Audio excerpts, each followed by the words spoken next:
This is Anthony with True Diamond Heart, continuing our video series, Love, Truth. Authenticity. There's an unchanging truth about you, an unchanging truth about me. The unchanging truth is the authenticity of essence. What is it about this tree behind me here that's so attractive? If we have any openness to life at all, we feel the attraction in plants and in little children, in animals, nature, rocks, space, molecules, atoms, basically everything except for adult human beings, right?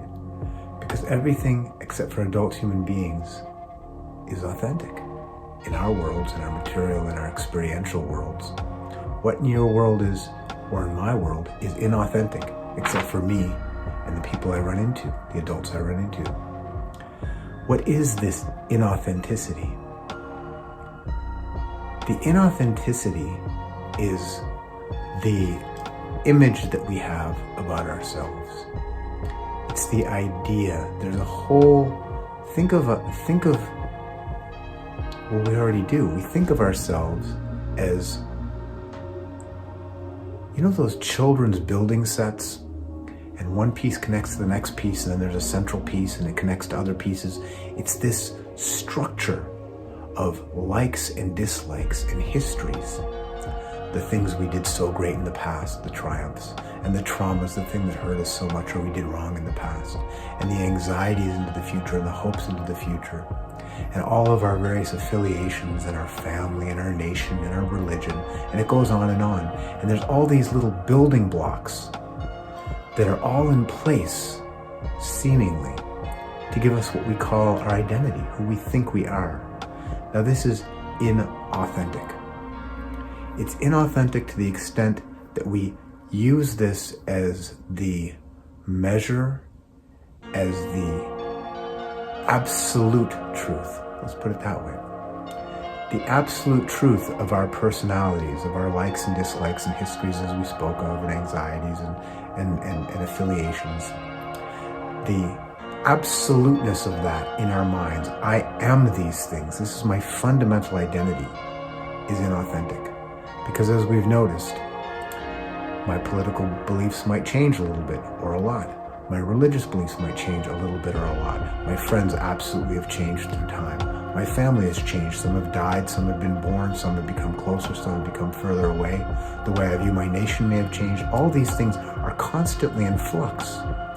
And at any given moment, the now, if I take this as my absolute identity, then I'm constantly protecting it because it's always threatened by other people with other beliefs, other histories, other associations and affiliations. Well, this person's Chinese and this person's French and this person's American and that person's Brazilian and the other person is Australian. And to the extent that these people think that this is their fixed, true, absolutely true identity, then they've cut out all the rest. Chinese, I'm Chinese. There are 1.5 billion Chinese people, more than anyone else, which is why I picked that nation. There's still another 6.5 billion people that are not included there. That's just the most beginning and basic of understanding of how any identification that we take as absolute always excludes more than it includes. As soon as we exclude rather than include, we're living into separation. And separation is, while it is a relative truth, I am not my mother. I am not this tree in the relative sense. In the absolute sense, my home is the understanding that yes, I am the tree as much as I am this fellow that's talking, as much as I am my mom. Authenticity. We have to speak more about this. We're going to continue in the next video with authenticity, identity, truth, and what it is we're looking for. Why are we even interested in these questions? Where are we going?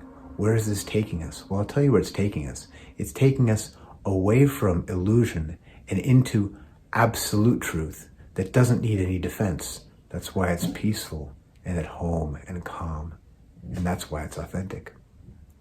Stay with us. We'll continue this with the next video.